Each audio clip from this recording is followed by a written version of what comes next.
Bonjour Laurent. Bonjour Nicolas. Écoute, je suis ravi de te recevoir sur Comptoir AI. Tout le monde me parle de Lighton et de toi.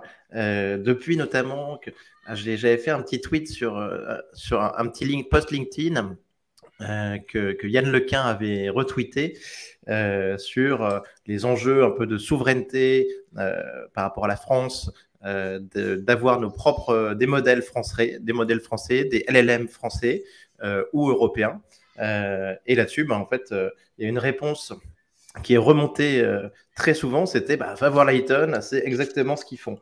Donc, bah, j'étais super content parce que ça avait généré un super débat avec Yann Lequin et de plus découvrir qu'en fait, bah, il se passait quelque chose en France et qu'on avait cette solution, il fallait absolument que je te reçoive. Bah oui, oui, effectivement, je pense que c'est intéressant de montrer qu'il se passe des choses en France, qu'il y a un écosystème qui est en train de se créer, à la fois sur l'utilisation de cette IA générative, mais aussi, c'est un peu ce qu'on fait nous à Lighton, les fondements, enfin construire des modèles aussi qui soient aussi performants que ce qui est fait par ailleurs, mais avec un peu des spécificités aussi dans la manière dont on les distribue. Bien sûr. Alors, Laurent, juste pour revenir, toi, tu es Laurent Daudet, tu es le CEO de Lighton. Co-CEO, Tu es co-CEO. En fait, co-CEO. Co-CEO. on est deux à faire tourner la boutique, et Igor Caron et moi-même. Parfait. Donc, Igor aussi. Et à la base, en fait, tu étais chercheur, professeur. Ouais, c'est ça. En fait, moi, j'ai eu un parcours universitaire où j'ai fait de la recherche pendant une quinzaine d'années dans des universités parisiennes entre, j'allais dire, physique, théorie de l'information, physique des ondes, etc. Et j'étais pas du tout prédestiné à être entrepreneur. Et puis, c'est sorti d'une collaboration scientifique avec des collègues chercheurs aussi, et Igor d'ailleurs aussi, qui était à l'époque aussi déjà dans la boucle. Et au départ, on s'est dit, c'était comment utiliser l'IA pour améliorer les systèmes d'imagerie, des Mhm. systèmes d'optique. Et puis un beau jour, on a eu la révélation, non, c'est l'inverse qu'il faut faire. Il faut qu'on utilise la photonique pour accélérer certains calculs de l'IA. Et en fait, on a créé Lighton. Je te passe tous les détails, mais on a créé Lighton au départ comme une startup qui faisait du hardware photonique pour accélérer certains calculs avant qu'on pivote sur les LLM. Excellent, excellent. Alors, ça va être passionnant. Donc, déjà, première question, Laurent. Qu'est-ce qui se passe depuis 3 mois et demi dans l'IA générative? Alors, qu'est-ce qui se passe? En fait, j'allais dire pour nous, l'histoire remonte à avant. En fait, c'est pas depuis 3 mois, c'est depuis 3 ans. Je dirais. Alors, depuis 3 mois, Tu m'avais dit en préparant mai 2020. voilà, Donc, pile exactement, 3 ans. exactement. Donc on arrive aux 3 ans. Pour nous, ça a été notre moment de révélation, d'épiphanie là, en se disant, putain, on voit arriver ce truc-là, on se dit, mais c'est le futur de l'IA. C'est vraiment le futur de l'IA. C'est le futur de l'IA. Et deux, ça y est, c'est ce truc-là qui va avoir un impact fou sur la productivité des entreprises. Et alors, si tu veux, pour revenir à ta question, depuis 3 mois, on voit ça y est, c'est arrivé dans le monde de tout le monde. Tout le monde ne parle que de ça. Les gens l'essayent.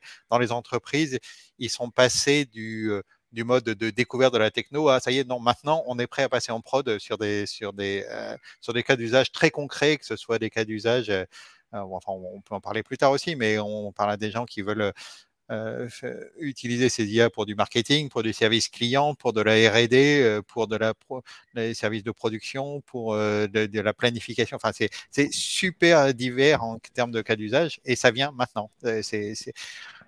Donc, effectivement, ce qui s'est passé, je dirais, il y a 3 ans, c'est cette nouvelle IA qui nous a scotché à la fois d'un point de vue, j'allais dire technique, c'est le côté, tu peux créer des IA sur lesquelles ça sait faire des choses pour lesquelles ça n'a pas été explicitement entraîné. Mhm. Pour nous, ça a été vraiment le grand truc. Là, on s'est dit, là l'IA vient nous franchir un palier, au sens où dans le deep learning, tu apprenais à classifier des photos de chats, des photos de chiens avec 10 000 images de chats, 10 000 images de chiens, et ça savait faire qu'un truc. Alors après, oui, on pouvait faire du transfer learning pour essayer d'adapter, mais en gros, c'est des IA qui sont conçues avec un cas d'usage, et là, non, tu fais des IA qui sont dites fondationnelles, des modèles de fondation, où tu crées un modèle qui est juste un prédicteur de texte, et finalement, tu prédis quel va être le prochain mot, un énorme modèle statistique. Et c'est par cette propriété de scaling, parce que tu vas rajouter des milliards de paramètres et t'entraînes sur des bases de données absolument colossales, tu vois apparaître ces nouvelles propriétés de zero shot, few shot learning, c'est-à-dire ça sait faire des tâches sur lesquelles tu n'avais pas prévu au départ que ça allait savoir le faire. Donc c'est ça qui nous a Trop bien. absolument époustouflé, et c'est pour ça qu'on s'est dit mais il faut qu'on mette tous nos efforts à faire ça, il faut qu'on apprenne à le faire, et c'est ce qu'on a fait depuis 3 ans. Ouais, c'est ça. On a fait vraiment pivoter la boîte là-dessus. Ouais, donc un pivot, donc tu étais vraiment en avance sur le sujet, en tout cas par rapport au commun des mortels qui a découvert l'accessibilité à ces modèles grâce à ChatGPT et avant Midjourney ou Dali. Mais donc tu as mis ça en place. Donc toi, tu travailles sur des LLM. Est-ce que tu travailles aussi sur des solutions qui vont être capables de générer des images? Alors pour l'instant, non. Nous, on se concentre sur le LLM de texte en se disant que d'abord, le business model est plus clair, au sens où les trucs d'image, c'est super, mais si tu veux ce qui est en place exactement dans le marché, ça semble répondre à peu près aux besoins du marché. Alors que sur les modèles par texte, qui est quand même j'allais dire, c'est l'épine dorsale, c'est là-dessus qu'est construit tous les systèmes. Hein. Le reste, c'est des extensions. Midjourney est quand même basé sur sur des modèles de langage au départ. Hein. C'est des modèles de langage sur lesquels on a rajouté en plus des images légendées qui permet de rajouter cette modalité supplémentaire. Mais la connaissance du monde, elle est due quand même à des modèles de langage. Donc, on reste sur le cœur techno, sur lequel nous, on a l'impression qu'il y a un marché à faire qui est très clair pour les entreprises en mode privé. Donc, voilà, nous, c'est un peu une stratégie d'entreprise de se concentrer là-dessus, d'apporter de la productivité là-dessus. Et puis après, le futur, on verra ce qu'on fera dans le futur. Mais pour l'instant, Ouais. on est concentré sur le langage. Ouais, je comprends. Et on est sur un futur sur lequel il va falloir être agile quand on voit le nombre de choses qui se passent, évidemment. Oui, Alors, s'il y a un truc sur lequel j'aimerais que les auditeurs prennent la mesure, c'est l'accélération absolument phénoménale de ces trucs-là. C'est dingue, là. On est sur une accélération. Nous, quand on a commencé il y a 3 ans, il y avait sur ces trucs-là, il y avait un truc intéressant qui arrivait toutes les 15 jours, 3 semaines, et maintenant, c'est 4 trucs intéressants par jour. Enfin, c'est absolument colossal. Les gens disent les capacités des modèles et les investissements, etc. On est sur un rythme exponentiel de x10 par an. Enfin, je veux dire, c'est absolument fou. C'est la loi de Moore où ça double tous les 3-4 mois. Enfin, c'est dingue. C'est dingue. ouais. Oui, est-ce qu'on arrivera sur une bulle, comme la bulle Internet, les dots AI, à voir. Alors, ce qui est intéressant, c'est que effectivement, bon, oui, il y a beaucoup de bruit dans tout ce qui est dit. Hein, il y a 3-4 trucs intéressants par jour, mais il y en a beaucoup plus qui sortent, et beaucoup de bruit. Et c'est sûr que, bah oui, il faut que le marché acquiert une maturité. Mais après, c'est un peu comme Internet, c'est-à-dire, oui, il va y avoir des projets qui vont pas arriver à bout, et c'est normal. Par contre, un peu comme Internet, je pense que c'est fait pour rester. C'est pas une bulle qui est faite pour éclater au sens. On passe en production maintenant, et voilà, c'est quelque chose qui est fait pour rester. C'est pas juste une mode qui va éclater ou dont il va rien rester par derrière. C'est juste il faut prendre la maturité du marché et comprendre où est-ce que c'est utile, et où sont les fausses promesses. Très bien. Est-ce qu'on peut revenir un tout petit peu en arrière, Laurent? J'aimerais que tu me racontes un petit peu les débuts de Lighton sur les LLM, notamment avec Bloom. Comment est-ce que ça s'est passé? Parce que c'est une histoire qui est hyper intéressante. Ouais. Alors le début effectivement, quand on s'est dit, il faut on a toutes les capacités en interne, on a tout le savoir-faire pour aller là-dessus, parce que déjà on travaillait sur l'IA de très grande taille, donc on s'est dit, voilà, on peut le faire, mais il faut qu'on apprenne les spécificités de ces LLM. Vous aviez du hardware, de la data, On avait une équipe, voilà, des compétences software avec des gens très très bons pour développer des modèles d'IA de très grande taille. Une expérience finalement je dirais le nerf de la guerre dans tous ces grands modèles, c'est effectivement le compute, quoi, le hardware. Du coup, même si on développait du hardware un peu exotique, on avait quand même une grosse expérience de faire tourner des trucs sur des GPU. Voilà, donc de l'IA, Donc on avait le savoir-faire, les compétences, j'allais dire, mais il fallait qu'on apprenne les spécificités de ces grands modèles de langage et du calcul distribué sur. Maintenant, tu n'es plus à quelques GPU, tu es des calculs distribués à quelques centaines, voire quelques milliers de GPU. Donc, ce passage à l'échelle, il fallait qu'on l'apprenne. Et on a eu la chance en fait de pouvoir avoir une allocation sur le superordinateur Jean Zé, l'ordinateur du CNRS, sur lequel on a pu s'entraîner, c'était avant Bloom, ça, on a pu s'entraîner à faire notre premier modèle et on s'est dit on va faire un modèle en français parce que en français uniquement, on va pouvoir se démarquer un petit peu de tous les autres compétiteurs qui font des modèles principalement en anglais et sur lesquels il y a un peu de français, mais sur lequel le français est un peu secondaire. Et nous, on a fait notre premier modèle qui s'appelait Pagnol à l'époque. Très Qui était un français. modèle. Ouais, voilà, c'est ça. Puis c'est mes origines provençales aussi, tu vois, Dodé, Pagnol, il y a un truc là-dedans. Et Pagnol, c'est vrai que Mais raconte-moi ce que c'est un petit peu ce supercalculateur Jean Zé, parce qu'on en parle souvent. Mais en fait, moi, d'un côté, j'entends Stability et Mad Mustak, Elon Musk, qui parlent d'acheter des A100, plein de GPU comme ça, et par dizaines de milliers. Et de l'autre côté, toi, tu me parles de un supercalculateur. Qu'est-ce que c'est? Est-ce que il est physique ou c'est quelque chose complètement dans le cloud? Est-ce que tu ouais, peux nous donner un ouais, tout petit peu d'infos? non, non, non, c'est un supercalculateur physique qui est localisé en France, et- mais sur lequel on accède évidemment jamais d'un point de vue physique. Hein, on y accède qu'en se connectant dessus. J'ai eu la chance de le visiter par contre, mais ça c'est un peu exceptionnel. Mais effectivement, c'est un supercalculateur qui au départ est fait pour des chercheurs, vraiment des chercheurs, mais ils ont compris, et je pense qu'ils ont une très très bonne stratégie là-dessus, que l'innovation était plus faite uniquement par les chercheurs dans les labos de recherche universitaires, elle se faisait aussi beaucoup dans les entreprises et en particulier dans les startups.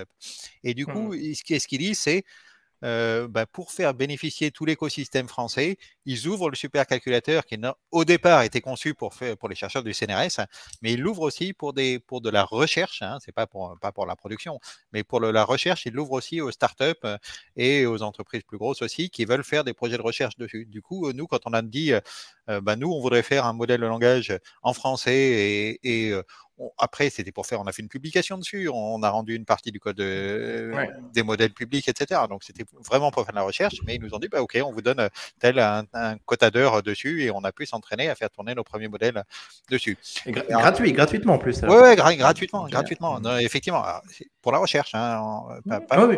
pas pour nos modèles en production. Alors, ce qui était intéressant, c'est qu'on a sorti ces premiers modèles et il y a eu deux choses. Il y a eu des gens qui nous ont contactés et qui nous ont dit, moi, ce modèle que nous, on avait fait au départ, ce Pagnol là, pour s'entraîner, je veux le mettre en production pour faire différents trucs. Je veux l'utiliser pour faire du SEO, je veux l'utiliser pour faire l'évaluation de langue. Enfin, il y a eu différents copains dans notre réseau d'entrepreneurs qui nous ont dit, moi, ça m'intéresse, alors que pour nous, c'était plutôt en termes de découverte plutôt de ces technologies. Et on s'est dit, ouais, il y a un vrai avenir, mais il faut qu'on fasse des modèles plus capables. Et du coup, on a fait une deuxième demande à Jean Zé sur une allocation qui était beaucoup plus grosse. Et à ce moment-là, Jean Zé reçoit deux demandes en parallèle. Il reçoit notre demande et puis la demande de Hugging Face qui dit aussi on veut faire un très gros modèle. Et du coup, ils ont eu le réflexe en disant plutôt que de donner deux allocations en parallèle pour faire des trucs un peu similaires, mettez-vous ensemble et faites un gros modèle et agrégez d'autres gens. Et c'est comme ça qu'est né le projet Big Science qui a donné naissance au modèle Bloom par derrière, auquel donc on a contribué assez fortement. C'était logique que ce soit Hugging Face qui le coordonne parce qu'eux, ils ont toute leur notoriété. Ils sont d'abord ils sont plus gros que nous et puis ils ont tous cette vision de communauté open source, etc. Donc ils étaient parfaits pour coordonner ce genre de programme de recherche. Mais on a eu un rôle assez significatif sur l'équipe de modélisation au cœur, hein, les scaling laws, tout ce qui est comment tu dimensionnes ton modèle, etc. Donc on a travaillé assez fortement à ce projet Bloom, qui est un magnifique projet de recherche et sur lequel effectivement je trouve que la France a joué intelligemment, je dirais, pour en termes de soft power, je dirais montrer qu'on est capable de coordonner un projet de recherche qui agrège, il y a plusieurs centaines de chercheurs. En termes activement, il y avait peut-être 30 personnes qui étaient vraiment super actifs, mais il y a eu beaucoup de gens qui se sont intéressés à ce projet et c'était un super programme de recherche. Donc, vous avez construit un modèle à cette occasion et vous l'avez entraîné ensuite sur le supercalculateur. Et ce modèle, il est open source? Oui, oui, oui, Bloom est open source. C'est un modèle qui est capable, qui a 176 milliards de paramètres, qui parle pas mal de langues, qui est super, hein, pour que les gens puissent se familiariser avec le monde des LLM, effectivement. Très bien, 176 milliards de paramètres, donc oui, toutes les langues. Donc en fait, tu peux faire donc plein de choses, oui, avec ce modèle. Ouais, ouais. Alors par contre, c'est vrai que c'est un modèle qui est quand même assez gros parce que 176 milliards de paramètres, ça se fait pas tourner sur ton laptop. Donc il faut quand même après, c'est les gens qui veulent l'utiliser.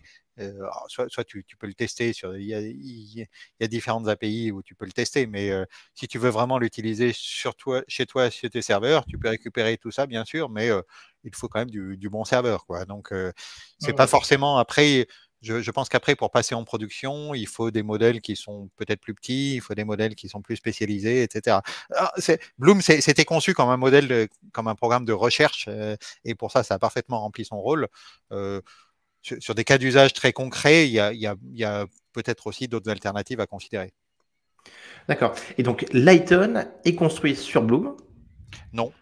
Ah non, d'accord. Alors, est-ce que tu peux m'expliquer alors dans ce Non, cas-là non, non, non, le fil? non, non, justement, nous, Bloom, on a trouvé que c'était un super modèle pour la recherche, mais euh, quand tu veux passer en production, on a conçu en partenariat avec un centre de recherche, TII, qui est situé à Abu Dhabi. On a construit ensemble un modèle qui est plus petit, qui pour le coup n'est pas open source, et qui fait 40 milliards de paramètres, qu'on appelle notre modèle mini, et sur lequel maintenant on base notre offre commerciale. Donc notre offre commerciale qu'on appelle Paradigme maintenant, c'est tout un environnement software de gestion de prompt, gestion d'utilisateurs, et, et, de, surtout de monitorer et de rater tous les prompts, toute utilisation que tu fais autour de tes LLM, autour de notre LLM mini, Mmh.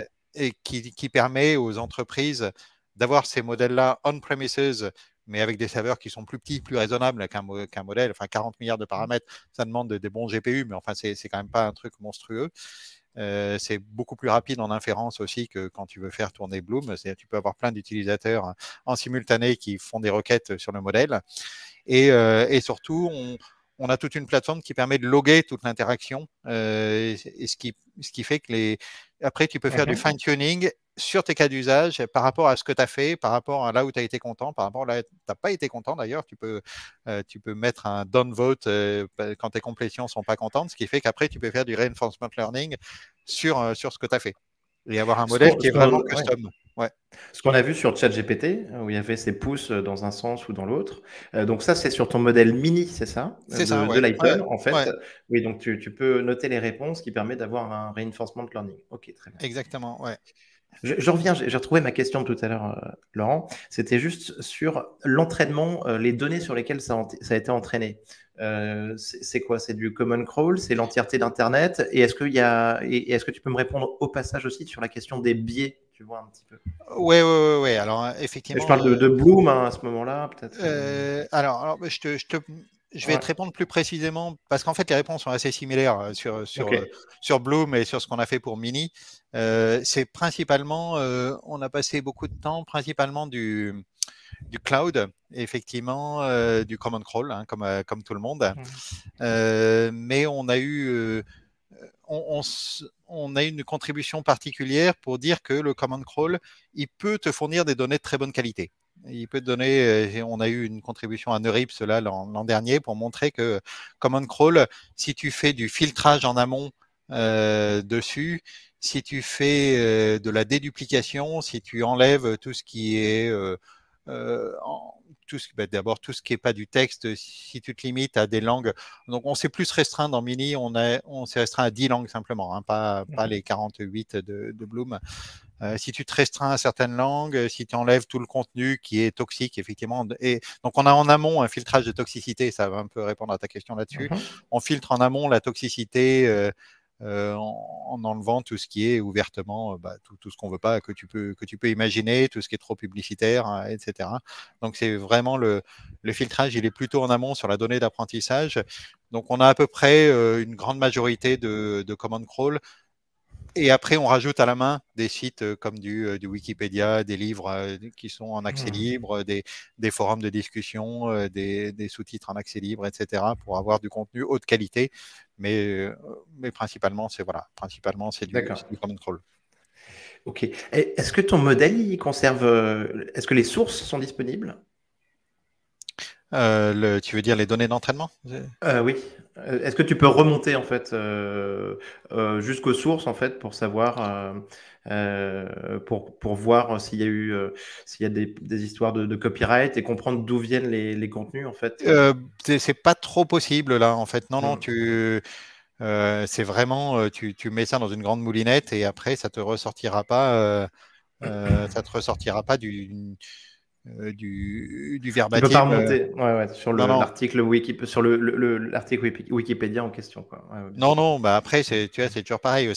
Tu apprends à parler, mais ça ne mémorise pas toutes tes sources. Donc, Alors, autre question, Laurent, c'est donc parlons peut-être un petit peu des enjeux de souveraineté. Donc, tu disais que ton modèle, il peut y avoir du reinforcement learning. Les entreprises peuvent rentrer des données dedans pour avoir des réponses. De temps en temps, ça peut être des données sensibles. Il y a un exemple que je donne à chaque fois, c'est que je ne sais pas combien il y a de plans stratégiques qui ont été copiés-collés dans ChatGPT par des employés d'entreprises, notamment françaises, par des salariés qui cherchaient à avoir une réponse rapidement, à gagner un petit peu de temps, à gagner en productivité. Ces données-là, OpenAI en tout cas peut les conserve sur ChatGPT. On m'a dit que c'était plus forcément le cas sur l'API GPT-4, mais que sur ChatGPT c'était le cas. Comment est-ce que tu vois ça? Est-ce que pour toi, il y a un danger? Est-ce que tu proposes une réponse par rapport à ça? Oui, exactement. C'est exactement notre positionnement de commercialisation de nos modèles, c'est de répondre à ces enjeux de souveraineté, souveraineté des données. C'est-à-dire, nous, on s'adresse actuellement plutôt aux grands comptes qui veulent utiliser ces modèles de langage sans que leurs données sortent de leur serveur. Alors, on va installer le modèle de langage et tout l'environnement paradigme donc de gestion de prompt, etc., directement sur l'infra des clients, que ce soit en mode cloud privé ou même on a eu des clients dans certains domaines haute technologie où ils veulent du on-premise strict. On est capable de faire du on-premise strict et d'aller installer sur les serveurs. Et en physique, quoi. Voilà, en physique, et du coup, aucune donnée ne sort de chez eux. Et effectivement, tu as parfaitement raison de dire que c'est tellement magique, ces trucs, ChatGPT, etc., que oui, les gens vont l'utiliser. Donc, c'est illusoire de se dire, on va interdire, et même c'est débile. Je veux dire, ça fait des tels gains de temps, des tels gains de productivité, que c'est débile de dire on va pas utiliser l'IA générative dans une entreprise, et il faut l'utiliser, parce que sinon tu vas être dépassé par tes concurrents qui eux l'utilisent. Donc ça, c'est hors de question de pas l'utiliser. Par contre, il faut être conscient des données que tu peux envoyer sur une API type OpenAI ou des données que tu veux rester en interne, et c'est pour ça qu'on répond à cette problématique. Vraiment le côté souverain des données, où tes données ne servent qu'à améliorer ton propre modèle et pas le modèle d'OpenAI générique, comme c'est le cas actuellement. Alors, parce qu'on peut imaginer, je ne sais pas, par exemple, pour le ministère des Armées, le gouvernement, certaines boîtes de haute technologie, qui a des très gros enjeux par rapport à ça. Ça, ce sont des clients à toi, par exemple? C'est des clients potentiels. C'est des clients potentiels. Oui, on est en train de discuter avec pas mal de gens comme ça dans ces secteurs-là. Mais tous les secteurs banque, assurance qui ont des données régulées, les secteurs de données de santé, les secteurs même simplement des boîtes très génériques mais qui veulent manipuler des données liées au RH, par exemple aux ressources humaines, elles ne peuvent pas faire n'importe quoi vis-à-vis de la RGPD. Enfin, ils ont leur RGPD officer qui leur tombe sur le dos si les données sortent dans un cloud, peut-être soumis au Cloud Act. Donc en fait, c'est beaucoup plus général que ce que tu dis sur les données par rapport aux boîtes high-tech ou défense, etc. C'est vraiment très, très gros. J'avais pas fait gaffe à ça. J'avais pas fait gaffe à ça. En fait, ce que tu dis, c'est que des questions de RGPD, ça peut tout à fait obliger en fait à passer pour respecter le RGPD et ce cadre juridique, on peut être obligé de passer par une solution comme Lighton versus Oui, OpenAI. oui, exactement. Donc, nous, ce qu'on dit, c'est que quelque part, la data governance, c'est celle de nos clients. On n'impose pas une data governance particulière. C'est si toi, tu as telle politique par rapport à ces données, eh ben, c'est parfait. Comme nous, on est sur tes serveurs, ben, voilà, tu gardes ta politique. On n'a pas à imposer une nouvelle façon de voir les données. Et c'est ça, c'est super important, en fait. Très bon point, très bon point. Donc c'est même pas, t'as même pas à leur dire oui, ce sera hébergé en France. En fait, ce sera hébergé chez vous, quoi. Enfin, C'est grosso modo. hébergé chez Ouais, vous, d'accord. donc voilà, votre politique des données.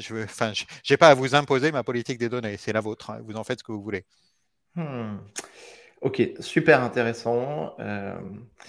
Écoute, je pense qu'il y a énormément de cas, donc plein de clients, donc c'est super pour Lighton. J'aimerais te poser une question par rapport à un acteur que tu dois connaître, qui est Stability. Stability.ai, donc avec Eman Mostak dont je parlais tout à l'heure. Lui, je trouve très visible en tout cas sur Twitter, sur les réseaux sociaux, très avant-gardiste. Mais est-ce que tu peux me donner un peu ta vision sur ce qu'il propose? Parce que lui, il parlait historiquement de modèles open source, mais on a l'impression que ça a changé un petit peu. Et après, il dit souvent que son ambition, lui, c'est de se vendre comme une boîte d'entraînement, de création des modèles propres des grandes entreprises et des gouvernements. Qu'est-ce que Oui, tu en oui, oui. penses? Alors après, effectivement, je pense que ce qui est super, c'est effectivement des gens comme ça remuent un peu le cocotier, quoi, et du coup proposent des solutions différentes. Et nous, on est très favorable à ce qu'il y ait des, effectivement, bah, c'est pour ça aussi qu'on était dans Bloom. Hein, l'open source ne s'oppose pas, et bien au contraire, au modèle propriétaire. On peut construire toute une offre de service autour de ces modèles open source. Donc, nous, on est super favorable à tout ce que fait Stability AI a proposé. Là, j'ai vu qu'ils sont en train de sortir des LLM open source aussi.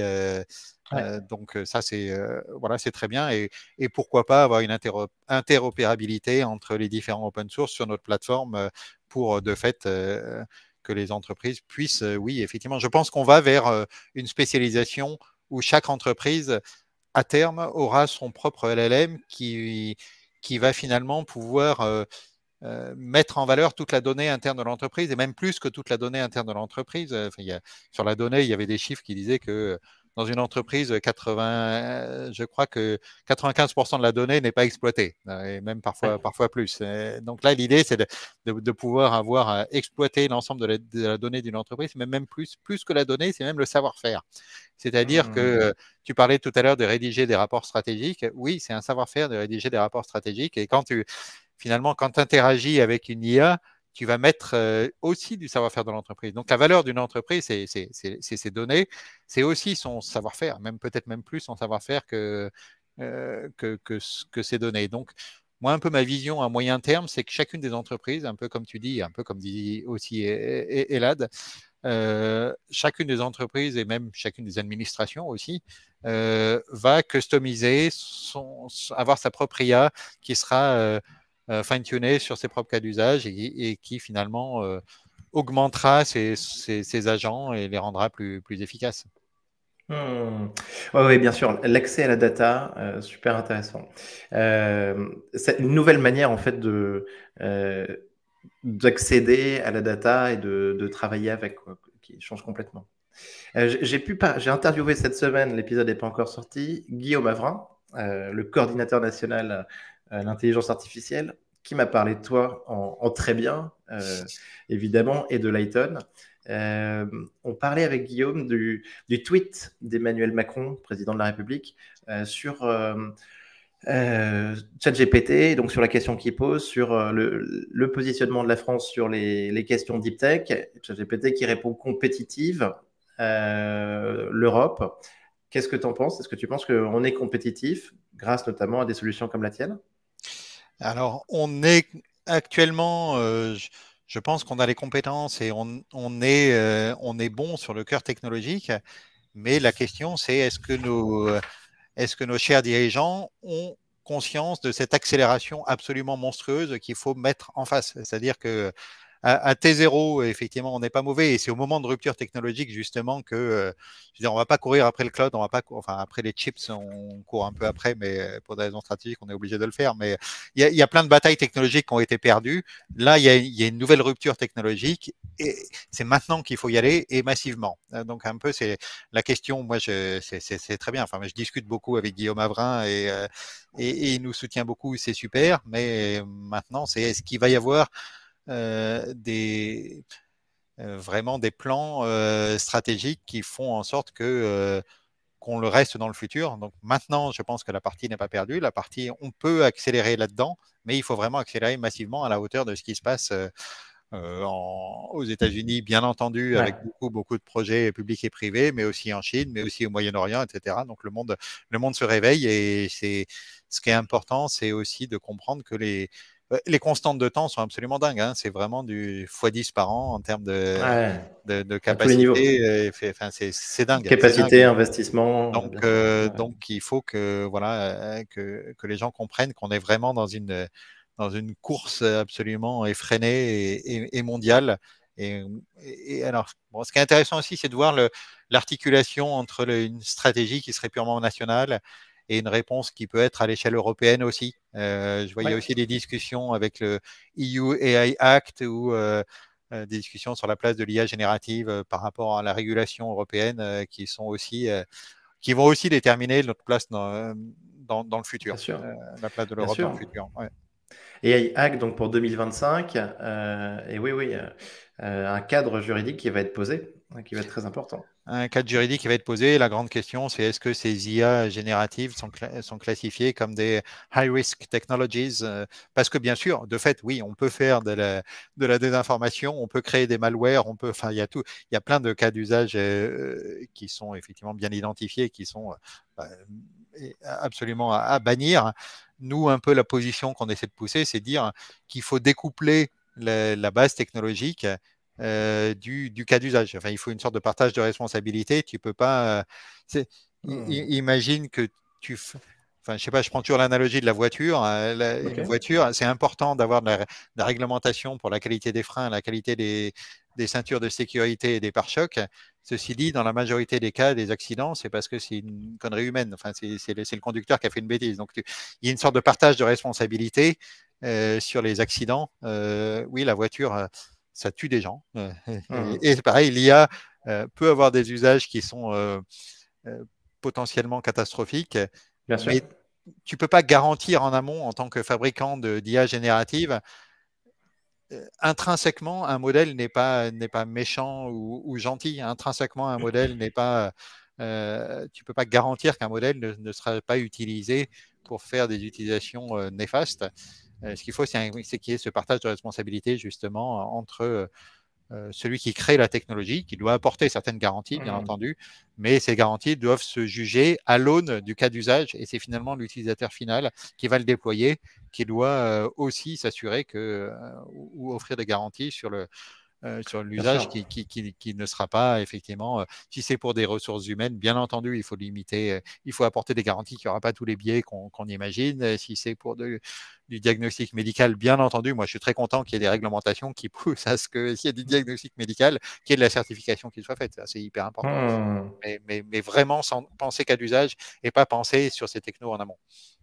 Ouais, bien sûr.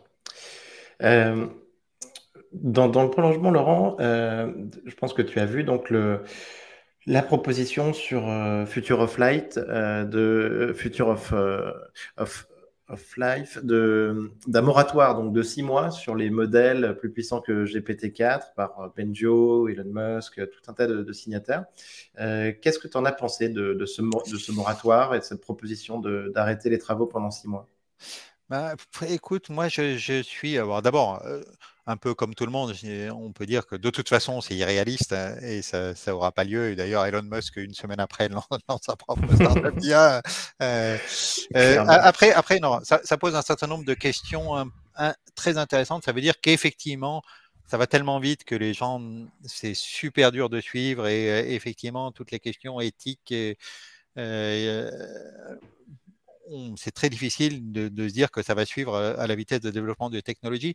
Moi, j'ai un peu tendance à penser comme à trouver intéressante la position de Yann Lequin, dire tu vas pas interdire une technologie en soi, c'est pas la techno. La techno, elle doit avancer, elle fait des progrès technologiques, ça permet des choses absolument incroyables en termes de bonne pour la société dans plein de domaines, gain de productivité, mais aussi pour la médecine, pour la science en général, etc. Donc, tu ne dois pas arrêter la recherche en elle-même. Par contre, tu dois effectivement te poser des questions importantes. Et je vois plutôt ça comme étant un signe que ça s'accélère d'une façon tellement vertigineuse que même les gens à la tête se disent, ouh là là, il faut prendre le temps de réfléchir un peu. Ouais, ouais, bien sûr. Ok, très bien. Laurent, je te pose la question traditionnelle. Est-ce que, est-ce que ChatGPT a passé le test de Turing, selon toi? Je pense que ChatGPT montre que le test de Turing, c'est plus tellement les questions qu'il faut se poser et ça déplace la question de qu'est-ce que c'est que est-ce que c'est intelligent, est-ce que etc. C'est plutôt les questions intéressantes. Ouais. Est-ce qu'on va est-ce que c'est LLM, c'est un premier pas vers une intelligence généralisée ou pas? Et ça, c'est vraiment un peu les questions qui sont en train de se poser. Il y a eu un papier scientifique de gens de Microsoft qui s'appelle Sparks of AGI il y a quelques semaines, là, trois semaines, je crois, 2, 3 semaines, euh, qui, bon, à mon avis, qui pose plus de questions que ce qui n'y répond. Moi, je pense qu'on est encore très loin, très loin d'une intelligence artificielle généralisée Mhm. et, et c'est difficile en gros, oui, GPT-4 est super impressionnant, sait faire des choses absolument bluffantes. Enfin, moi, je suis bluffé et ça va continuer. On va savoir faire de la planification, on va savoir faire là le auto GPT, là, le dernier truc, la dernière mode Ouais. depuis 2 semaines, c'est absolument bluffant aussi. Ah bah, ça, je voulais ton avis là-dessus aussi. Ouais, C'est ouais, vraiment. ouais. Enfin, le truc est absolument dingue. Enfin, moi, je suis absolument scotché par les possibilités et je continue à l'être. Je pense que AGI, j'ai aussi tendance à penser que euh, c'est pas forcément un truc très bien défini.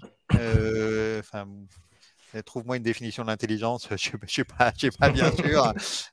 Donc déjà, ouais, je trouve que ça pose plus de questions super intéressantes sur qu'est-ce qu'on veut faire finalement, où est-ce qu'on veut aller et où est-ce que ça va être utile pour l'humanité. Ouais, ouais, ouais, ouais. Écoute, je suis d'accord. Fascinant. Euh, Peut-être pour zoomer un tout petit peu quand même, vu que tu es là, j'en profite, sur AutoGPT. Tu vois, moi, je fais partie d'un groupe sur Twitter où, en, avec un peu d'humour, en fait, les membres de ce groupe disent, on va utiliser, on va tweaker GPT-4 pour en faire, pour arriver à l'AGI, dans une direction un peu AutoGPT. Euh, Est-ce que tu peux nous décrire vraiment ce qui te bluffe sur ce AutoGPT, sur le fait de faire collaborer plusieurs GPT 4 ensemble, la notion d'agent économique, le fait de leur donner accès à Internet. Est-ce que tu peux me donner un peu ta vision un peu plus sur ce AutoGPT que tu as dû suivre? Parce que c'est quand même Ouais, dingue. c'est ça. Non, mais effectivement, c'est quand même dingue et je pense que c'est l'évolution naturelle, c'est de se dire maintenant que tu as un truc comme GPT-4 qui sait faire un nombre de choses absolument phénoménales, tu as, le truc méta maintenant, tu as, le truc, tu as, t'as le GPT-4 du GPT-4, quoi, donc, qui va Hmm. lancer les agents, qui va agencer tout ça, qui va faire une sorte de chef d'orchestre de tous tes agents qui vont agir dans différentes. Euh, donc, pour moi, je vois ça comme étant oui, un début de systèmes qui vont faire de la planification du raisonnement et qui vont être le agency, là, comme on dit. Là, je trouve que cette capacité d'autonomie, de décision autonome sur lequel on va. Et je pense que c'est qu'un début de choses absolument passionnantes. Pour moi, vraiment, ça, c'est des choses, c'est quelque chose qui est absolument passionnant, qui aura sûrement beaucoup d'impact dans la façon dont ça va se développer. Mais ce qui est complètement fou, parce qu'on parle de quelque chose qui sort sur le marché 3 semaines après GPT-4, à la base, en partant de quelqu'un qui parle de Baby AGI, en essayant d'intégrer GPT-4 à sa to-do list, quoi. Enfin, en fait, Ouais. Et c'est ça aussi le truc, c'est et ça, je trouve que c'est absolument génial aussi. Ça veut dire que tu peux aussi donner cette IA permet à des gens hyper créatifs, mais pas forcément. Tu n'as pas besoin d'être super geek en distributed programming, etc. pour faire des choses. C'est juste sur l'utilisation de ces IA où il faut être smart. ouais. Mais je pense qu'il y a une couche d'abstraction qui est passée. Ça y est, on est passé une couche d'abstraction où c'est dans l'utilisation des IA, on n'est plus le truc bas niveau, c'est fini et c'est ça qui est génial, moi je trouve dans tout. Et ChatGPT, c'était ça aussi, c'est-à-dire que le prompt devient beaucoup plus facile. Maintenant, GPT-4 aussi, ça sait faire des choses et je dirais cette capacité d'abstraction est quelque chose qui va permettre une créativité absolument dingue de gens qui ont. Tu n'as plus besoin d'être expert en création de ces modèles-là. Maintenant, tu peux faire plein de choses. Et du coup, je trouve que ça ouvre plein de possibilités. Et c'est, je pense, un nouvel âge d'or de l'IA qui est en train de s'ouvrir. Pour finir là-dessus, on parle de la mémoire des modèles un petit peu, la mémoire long terme.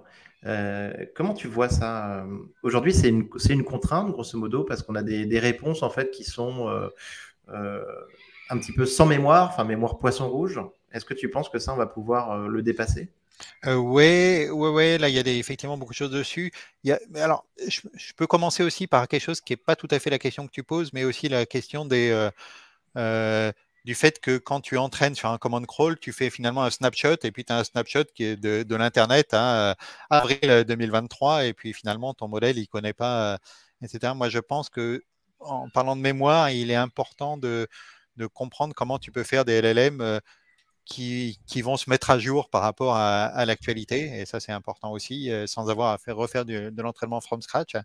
Mais pour revenir peut-être plus précisément à ta question, la question de comment tu prends en compte un contexte d'interaction beaucoup plus long que, effectivement, tu dis la mémoire de poisson rouge. Ben, je pense que déjà, en mode chat, on est déjà à quelque chose qui est, enfin, on se rend pas compte, mais il y a 6 mois, un chatbot, c'était un truc qui était absolument insupportable parce que, enfin, tout le monde a eu l'expérience super frustrante du chatbot sur n'importe quel site web qui te Oui, repose 50 fois les mêmes questions, etc. oui. Fondamentalement, ça marche pas. Et déjà, on est maintenant à un truc où ChatGPT, tu peux lui demander, ah ben non, reprends-moi ça, etc. Il se souvient de. Alors, il a une mémoire qui est plus si poisson rouge que ça. Il a une mémoire qui est quelques pages de contexte et je pense qu'on va arriver à plusieurs dizaines de pages de contexte. Donc, je pense qu'on arrive maintenant à des systèmes qui, on va avoir une mémoire plus longue. On va pouvoir faire du fine-tuning sur cette interaction-là. Donc, Ouais. oui, c'est des choses sur lesquelles on arrive à pas de géant. Très bien. Euh, il il y a récemment, Sam Altman vient de faire une déclaration en disant que GPT-5, c'était pas pour tout de suite et que c'était un peu fini l'ère des très gros LLM. Donc, je pense que c'est quelque chose euh, que tu comprends bien, notamment avec ton modèle mini dont tu parlais déjà, sur lequel tu travailles depuis un moment. Est-ce que donc aujourd'hui on est un peu sur une nouvelle tendance? J'en ai parlé avec Jennifer Prenke de Alexio que j'ai reçu ici. Et je me rends compte que son discours, en ce moment en tout cas, semble se vérifier sur plein de points, sur des modèles un peu plus petits, plus être sur l'information ou sur la data au sens très très large. Euh, avoir une approche un petit peu de frugalité aussi dans la consommation énergétique, les coûts d'entraînement du modèle. Euh, j'ai l'impression qu'en tout cas, on va vraiment dans cette direction. Ouais, alors, Je dirais avec une petite nuance sur le fait que sur les coûts d'entraînement, en fait, tu vas compenser. Nous, ce qu'on a fait sur Mini, c'était compenser le fait qu'il y avait que 40 milliards de paramètres, ce qui est vraiment, c'est quand même phénoménal quand on y pense, mais disons que c'est un modèle qui est 4 fois plus petit que le full GPT-3, mais qui a été entraîné sur beaucoup plus de données. Donc, tu vas compenser le plus petit nombre de paramètres par une base de données d'entraînement beaucoup plus longue, ce qui fait quand même, c'est des choses qui sont très longues et très coûteuses en temps d'entraînement. C'est ce qu'on appelle les scaling law à la chinchilla, enfin, pour dire des trucs techniques. Donc là-dessus, ça dit, ouais, entraîner sur plus longtemps, ça donne des bonnes capacités. Je pense que c'est effectivement vrai d'avoir des petits modèles pour passer en production. Quand tu veux passer à l'échelle, je veux dire, si c'est pour tester la techno, oui, tu peux t'amuser avec des gros modèles. Si c'est pour passer en production, tu ne vas pas faire tourner un modèle à 175 milliards de paramètres pour des milliards d'utilisateurs qui vont faire des dizaines de requêtes par heure. C'est une question effectivement économique, c'est une question écologique, comme tu le signales aussi. Donc, on va aller sur des plus petits modèles. Et oui, enfin, c'est vrai que la tendance, tu peux pas scaler avec des modèles qui font, enfin, une loi de Moore x 10 par an, c'est sûr que tu vas vite à des limites physiques aussi.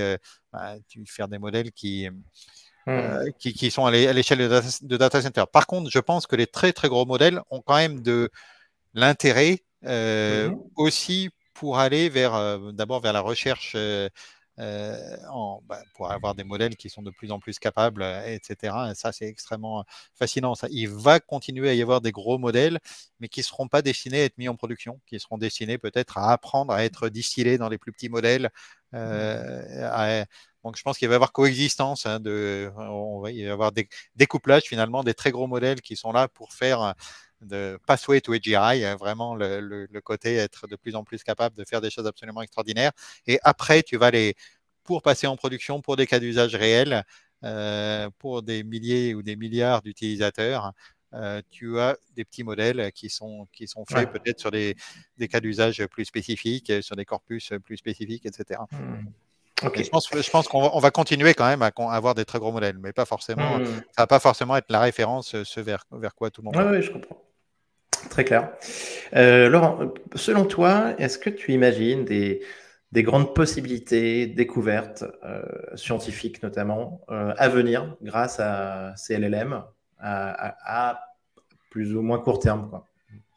Oui. Moi, je Toi suis sûr. qui es un ancien chercheur, Oui. ouais, Mais tu vois, il y a un truc comme AlphaFold, par exemple, qui peut dire une extension, l'application de ces techniques par transformer à la génétique moléculaire et aux protéines, etc. C'est une vraie révolution, c'est majeur dans la découverte de médicaments. Donc ça, c'est des choses qui font faire des progrès majeurs, mais on peut citer plein de domaines scientifiques sur lesquels c'est absolument c'est en train de totalement changer. Les nouveaux matériaux, même je parlais avec des gens du CERN en physique des particules, il y a beaucoup de domaines scientifiques, et même d'ailleurs c'est intéressant aussi en sciences humaines qui s'intéressent à ce type d'IA. Donc oui, moi je suis absolument persuadé que ça fait faire actuellement des progrès absolument colossaux en sciences et qu'on va avoir des découvertes majeures dues à cette IA. C'est absolument clair. Quand tu étais chercheur, en fait, tu aurais aimé avoir ces outils à disposition, quoi. Ah ouais.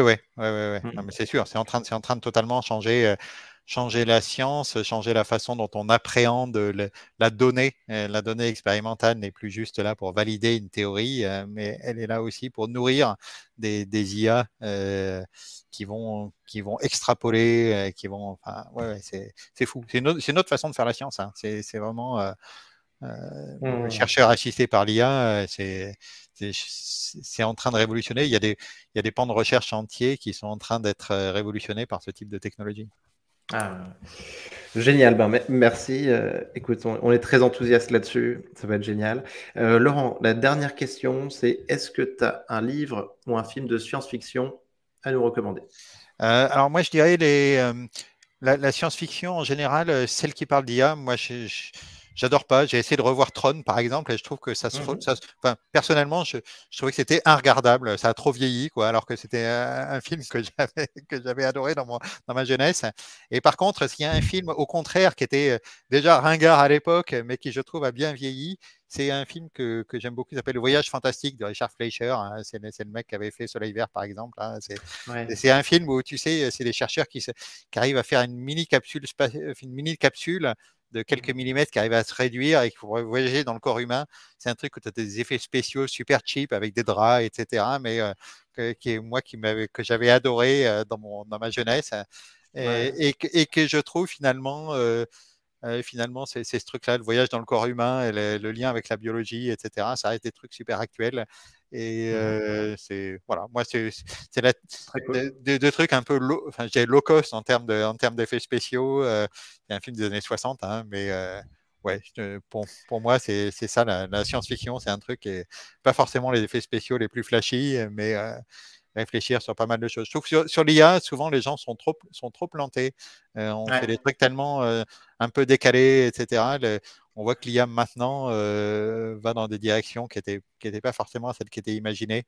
Et Mais attends, on a d'ailleurs une vision en fait quand même très très très dystopique de l'IA. Tu vois, dans l'ensemble de la littérature science-fiction ou des films, très souvent ça se passe mal quand même, hein. ouais, ça se passe mal, effectivement. Et on voit pas les. Et effectivement, il y a toujours ce côté, ça se passe mal, alors que il est pas exclu que ça se passe très bien et que l'IA nous permette tous de travailler 2 jours par semaine et de passer le reste du temps à bord de la piscine, à boire de martini, ce qui est quand même pas mal, quoi. Clairement. On est bien d'accord, on est bien d'accord. Laurent, merci beaucoup. C'était un super échange. On va suivre de très près Layton, en tout cas, et j'espère qu'on va en entendre parler beaucoup dans le paysage économique français, européen. Merci à toi, Nicolas. À bientôt. À bientôt. Salut Laurent.